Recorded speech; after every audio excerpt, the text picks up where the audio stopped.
अस्सलामुअलैकुम नाज़रीन, आप देख रहे हैं हमारे YouTube चैनल और मैं हूँ सुबारिया रहमान। भारत में मोदी सरकार की सरपरस्ती में हिंदू इंतहा पसंदों के मसाजिद के खिलाफ नित नए दावों की तादाद बढ़ती जा रही है। हिंदुस्तान के सादा मुसलमान समझते थे कि बाबरी मस्जिद की जगह राम मंदिर की तामीर के बाद मस्जिद और मंदिर की सियासत वाला मामला शायद खत्म हो जाएगा, लेकिन इंतहा पसंद हिंदुओं ने इसी वक्त ये नारा लगाया था कि अयोध्या तो सिर्फ झांकी है, काशी मथुरा बाकी है। यही वजह है कि भारतीय सुप्रीम कोर्ट की तरफ से अयोध्या में बाबरी मस्जिद की जगह राम मंदिर की तामीर का फैसला सुनाए जाने के बाद हिंदू इंतहा पसंदों के हौसले बहुत बढ़ गए हैं और उन्होंने एलानिया तौर पर वाराणसी की ज्ञानवापी मस्जिद और मथुरा की शाही ईदगाह मस्जिद की जगह मंदिर तामीर करने की तहरीक शुरू कर रखी है। अभी हाल ही में तारीखी ज्ञानवापी मस्जिद के हवाले से हिंदुओं ने दावा किया कि इसके वजू खाना से शिवलिंग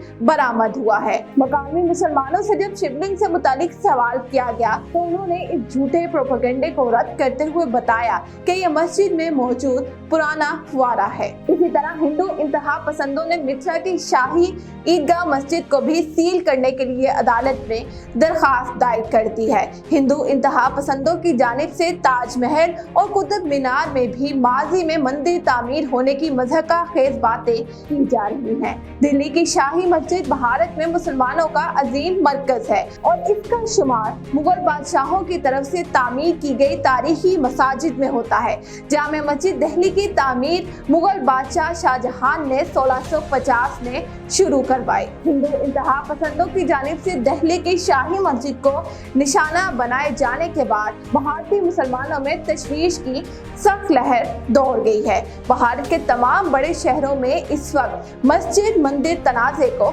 हवा दी जा रही है और इन मामलात को हिंदुस्तानी अदालतों में ले जाकर अपनी मर्जी के फैसले करवाए जा रहे हैं।